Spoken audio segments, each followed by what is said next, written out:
Hi everyone, I am Shubham Garg and welcome back to this lecture series of Java. So in today's lecture we are going to see how to retrieve an element, the location of the element from its value. Alright, so in previous video we have seen how to print all the elements of the array. Now let's say like here we have declared that on position 0 there will be 14th, on position 1 there will be 28. Now let's say we don't know which element is there on which position, and we are just given an element that is someone is saying tell me where this 34 is stored. So now our program should retrieve that 34th is stored in second location. So this is what we are going to develop in this program. Okay, so for that we have already declared the array and we are going to use the same array. So let me just delete this here. Yeah.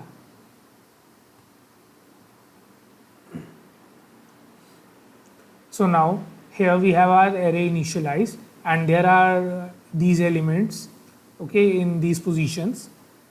And although here we know the positions, but let's assume we don't know, or if there is a case we don't know the position, then how we are going to retrieve the position of the element. So for that, first of all, we are going to define an integer that is the index. Okay, that is it is going to basically increment with the for loop, and it is going to assign the value where the loop should break. That is, it is going towards the value of the element which we need to search for. That is, for example, if we need to search for -5, then index will contain the value of 3. So here we are going to initialize index with -1, that is, it is not at any of the value.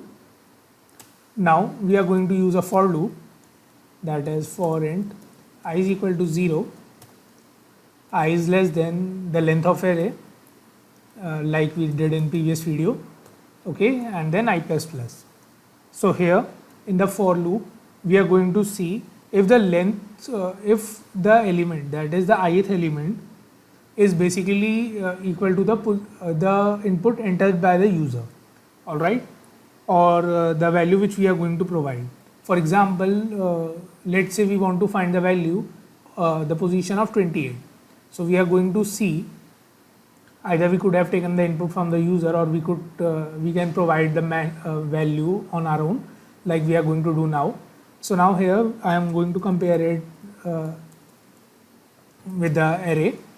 That is, if the ith element of array is 28, that is it is going to read whole array from 0 to 4, and when it will come to 28, the loop is going to stop. Okay, so here index will become the value I, all right, and now we are going to break from the loop.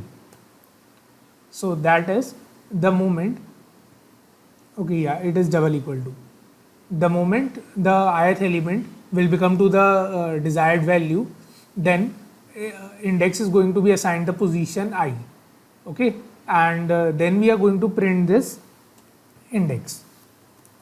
So system.out.println, and here we are going to print index. So this is how you develop a program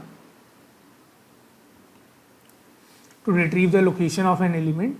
So let us save the program and run it to see if it is working fine or not.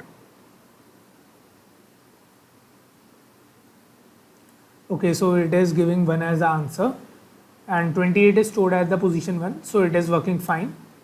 Let us see for one more value, let's say -5, and let's run the program.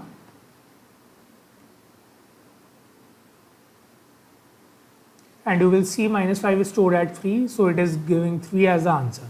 So this is how you retrieve the location of an element. So this is all for this program. Okay, and in the previous video and this video we have revised the basics of array, and after that we are going to move towards the data structures and algorithms. We are going to see sorting techniques, we are going to see linked lists, stacks, queues, and everything in this series. So this is all for this video. See you guys in the next video.